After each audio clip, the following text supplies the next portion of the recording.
Oke, assalamualaikum teman-teman semuanya. Kita akan melanjutkan pembahasan di pemrograman Python. Untuk video kali ini kita akan bahas tentang percabangan teman-teman atau conditional statement. Jadi ada beberapa hal yang perlu kita pelajari di sini. Jadi langsung aja kita masuk ke pembahasannya. Jadi untuk percabangan atau conditional statement dalam pemrograman Python digunakan untuk membuat keputusan berdasarkan kondisi tertentu. Kalau sebelumnya kita udah bahas tentang ternary, jadi ternary itu dia miniaturnya percabangan teman-teman.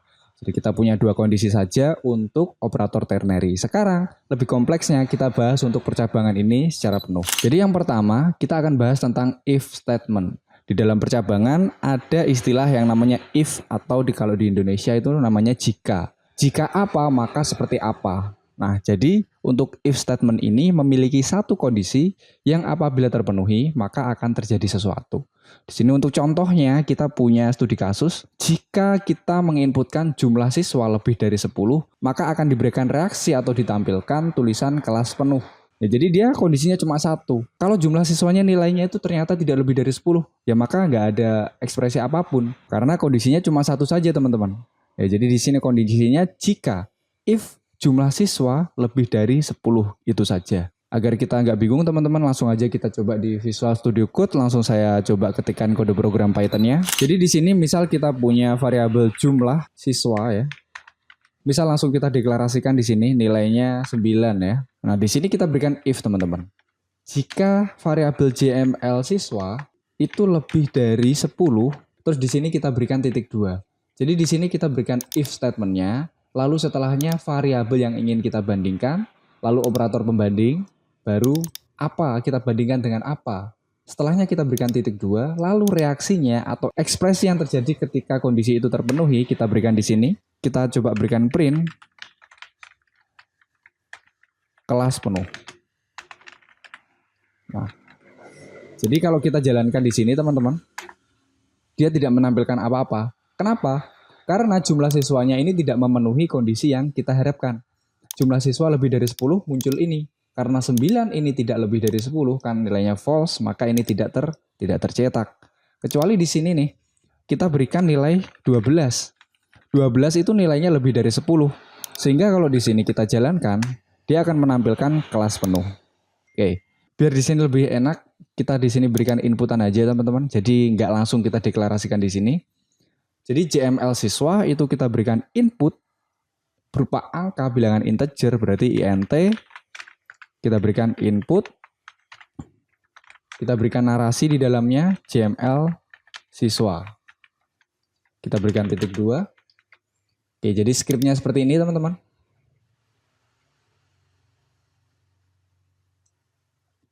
JML siswa variabelnya, lalu kita inputkan dengan tipe data integer, dan narasi sebelum kita menginputkan adalah JML siswa.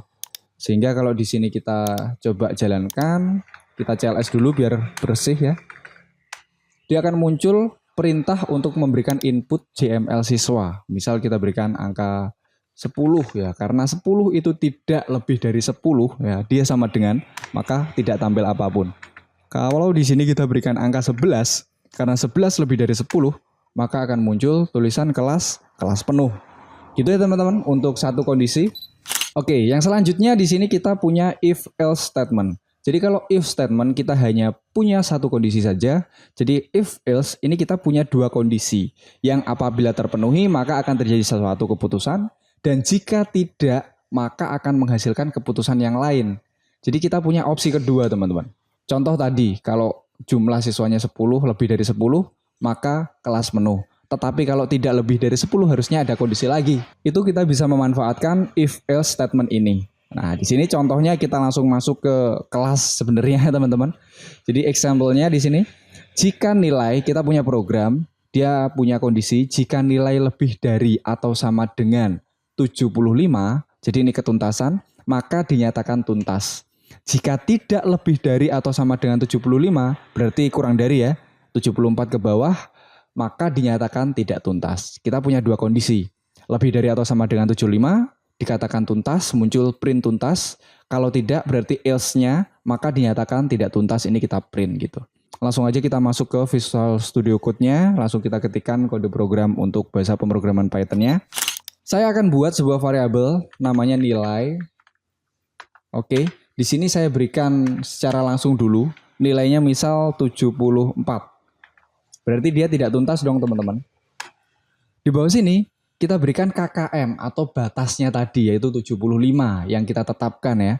Sebenarnya bisa aja kita langsung masuk ke if, tapi biar enak kita masukkan ke dalam variabel dulu. Jadi variabel KKM.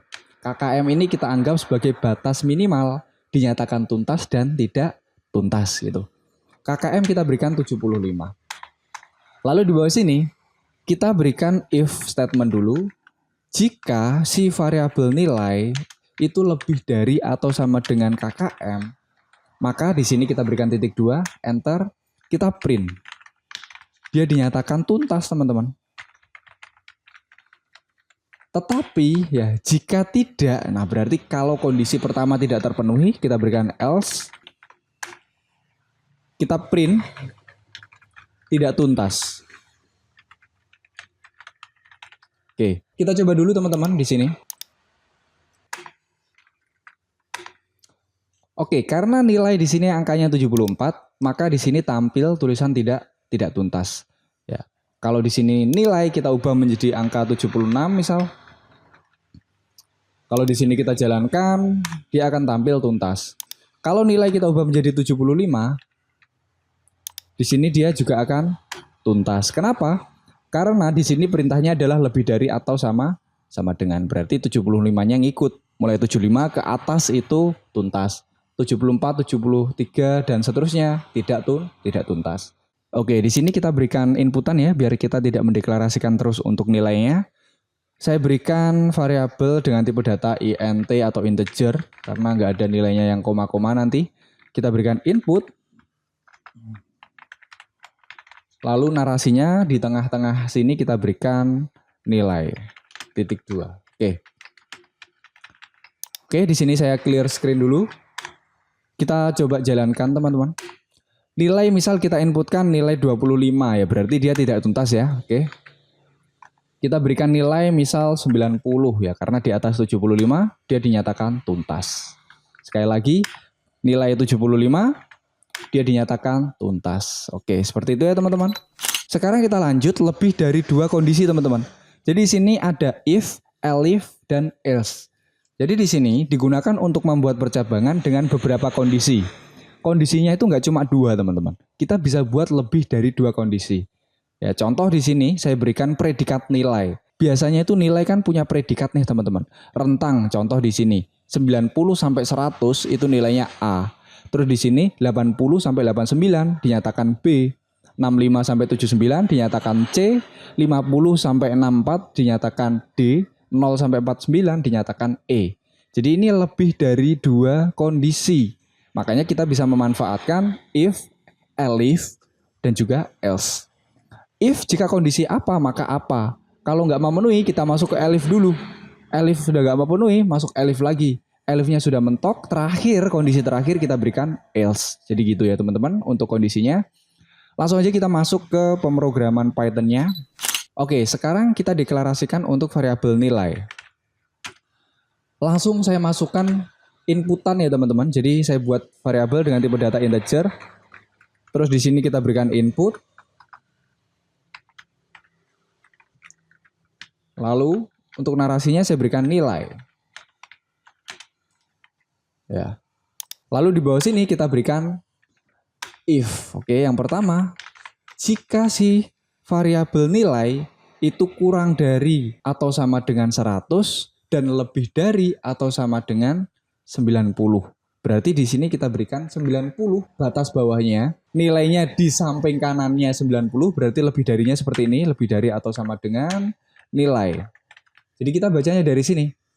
Nilai lebih dari atau sama dengan 90 atau 90 itu kurang dari atau sama dengan nilai. Jadi nilai ini dia value-nya lebih dari 90 karena 90 ini harus kurang dari atau sama dengan variabel nilai. Dan di sini nilai itu kurang dari atau sama dengan 100. Jadi antara 90 sampai 100 itu nilainya kita berikan kondisi predikat A gitu ya teman-teman. Kita print predikat A, oke. Lanjut di sini kita berikan elif. Nah, ini statement barunya. Elif kalau nggak terpenuhi kondisi yang pertama, maka berapa tadi nilainya rentangnya? Mulai dari 80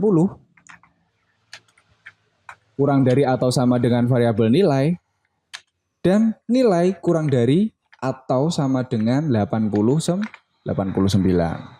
Di sini kita berikan titik 2. Kita print dulu predikat B, teman-teman. Nah, jadi kalau nilai 80 sampai 89 dia dinyatakan predikat B. Jadi di sini kondisinya 80 itu kurang dari nilai atau variabel nilai, itu nilainya atau value-nya lebih dari atau sama dengan 80 sampai 89 dia dinyatakan predikat B. Oke, kita coba dulu aja dua kondisi, teman-teman.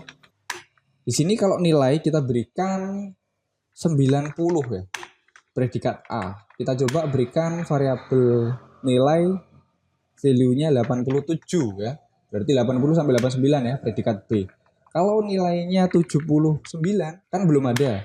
Dia nggak akan menampilkan apa-apa karena 79 ini belum kita berikan kondisi, teman-teman, di skripsi ini. Oke, saya CLS dulu. Kita coba berikan elif selanjutnya. Jadi elif selanjutnya tadi adalah 65 sampai 79. Kita berikan elif. Jadi rentangnya mulai dari 65 sampai 79, teman-teman. Jadi di sini 65 kurang dari atau sama dengan variabel nilai, atau maksudnya si variabel nilai ini harus berada di atasnya atau sama dengan 65, dan nilai ini kurang dari atau sama dengan 79. Karena 80-nya udah masuk di predikat B. Di sini kita berikan titik 2, kita print predikat C. Lanjut ya, teman-teman, kita berikan elif. Sekarang selanjutnya 50 sampai 64. Predikatnya di sini adalah D. Nah, yang terakhir berarti jika if dan juga elif tidak terpenuhi, maka kita berikan else. Jadi untuk else kita tinggal mengetikkan else titik 2, kita print di sini. Berarti di bawahnya lagi ya, pokoknya dia tidak terpenuhi semua, berarti sudah di bawahnya 50 mulai 49 sampai 0. Kita ketikkan di sini predikat E seperti ini. Jadi kalau di sini kita coba inputkan nilai 100, dia dinyatakan dengan predikat A. Oke. Terus misal di sini kita inputkan nilai 50, dia adalah predikat D. Misal di sini nilai kita inputkan nilai 35, dia predikat E. Tapi ada masalah, teman-teman, di sini. Kalau misal di sini kita inputkan nilai 102, itu nggak masuk di ring sini. Dia akan menampilkan predikat E karena di sini else atau kondisi lain. Di sini kita berikan predikat E. Kita coba atasi pernyataan ini biar kalau kita inputnya di luar ring, dia munculnya itu nilai yang diinputkan tidak valid. Oke. Jadi di print yang terakhir ini, else-nya kita ubah menjadi elif. Kita berikan rentang antara 0, oke, sampai 49. Ya. Sehingga di sini kita bisa memberikan else lagi. Jadi untuk else, selain predikat yang kita punya, maka kita akan menampilkan tidak valid. Nilai tidak valid. Oke, saya coba CLS dulu. Jadi di sini kalau kita menginputkan angka misal 102, dia akan muncul tulisan nilai tidak valid karena dia di luar dari range yang kita punya dan dia tidak termasuk nilai yang kita harapkan. Karena kita butuhnya nilai dari 0 sampai 100 gitu ya, teman-teman. Oke, kita berikan nilai misal 12 ya. Jadi ini nilainya adalah predikat E. Oke, terakhir saya masukkan 89. 89 di sini masuk predikat B harusnya. Oke, predikat B. Oke. Seperti itu, teman-teman, mungkin bisa kalian otak-atik untuk kondisi yang ada di sini. Yang terakhir di sini ada nested if atau if bersarang, teman-teman. Jadi kita dapat menempatkan if di dalam if. Kalau kita sudah punya if, di dalamnya if ada if lagi, boleh, teman-teman. Caranya seperti apa? Langsung saja kita buat untuk studi kasus dari nested if atau if bersarang ya. Di sini saya CLS dulu.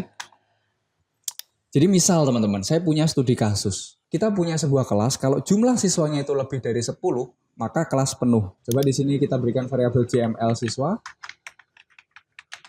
Langsung kita input aja ya teman-teman.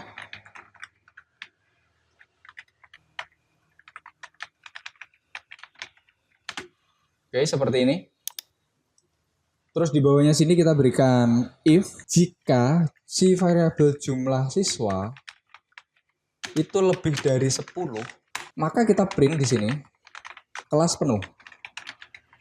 Jadi di sini kalau misal kita jalankan jumlah siswanya 10, dia masih belum penuh. Oke, tapi kalau jumlah siswanya lebih dari 10, dia dinyatakan kelas penuh. Nah, di dalam if ini kita bisa berikan if lagi. Nah, jadi jika kelasnya penuh dan ada yang terlambat, maka muncul tulisan ada siswa yang terlambat. Jadi kalau siswanya sudah lebih dari 10, baru diproses untuk kita cari tahu apakah ada siswa terlambat apa enggak gitu.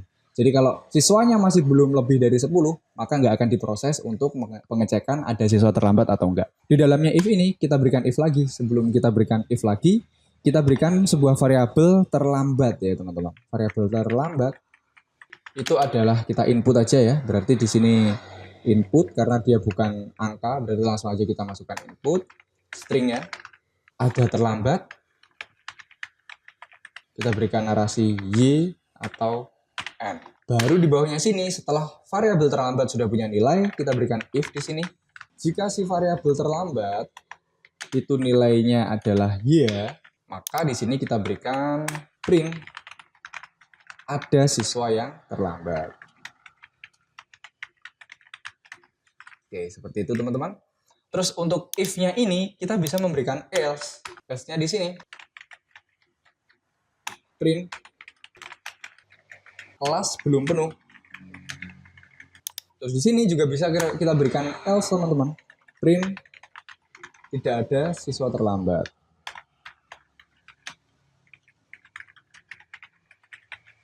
Oke. Jadi ini ada if, di dalamnya if ada if lagi ya. Jadi dia juga sudah punya else gitu. Jadi kalau di sini kita jalankan jumlah siswanya misal dia siswanya nggak lebih dari 10, hanya 9 teman-teman. Kelas belum penuh. Misal di sini kelasnya berisi 11 siswa kan sudah penuh ya. Dia akan diberikan kondisi lagi. Ada terlambat, misal Y, dia akan tampil, loh kok tidak ada yang terlambat? Oh ini Y ya teman-teman. Kita berikan Y gitu aja. Ya, karena di sini perintahnya Y atau N. Yes or no. Kita CLS dulu. Misal jumlah siswanya 11 berarti penuh ya. Ada terlambat, misal Y, ada yang terlambat. Ada siswa terlambat. Misal kita jalankan jumlah siswa 11 berarti lebih ya. Kelas penuh, ada terlambat N. Ya, tidak ada yang terlambat. Sekali lagi kita berikan jumlah siswanya 20 berarti sudah penuh ya. Kelas penuh, ada yang terlambat Y. Oke, ada siswa terlambat. Oke, seperti itu ya teman-teman untuk pembahasan nested if. Ya, kurang lebih seperti itu untuk if bersarang mulai dari if awal sampai if yang bersarang. Mungkin sekian dulu teman-teman, sudah cukup panjang untuk pembahasan kita tentang percabangan di pemrograman Python. Kita lanjut di next video teman-teman. Terima kasih sudah menyaksikan video kali ini. Dan jangan lupa tetap saksikan video-video selanjutnya. Saya akhiri untuk video kali ini. Wassalamualaikum warahmatullahi wabarakatuh.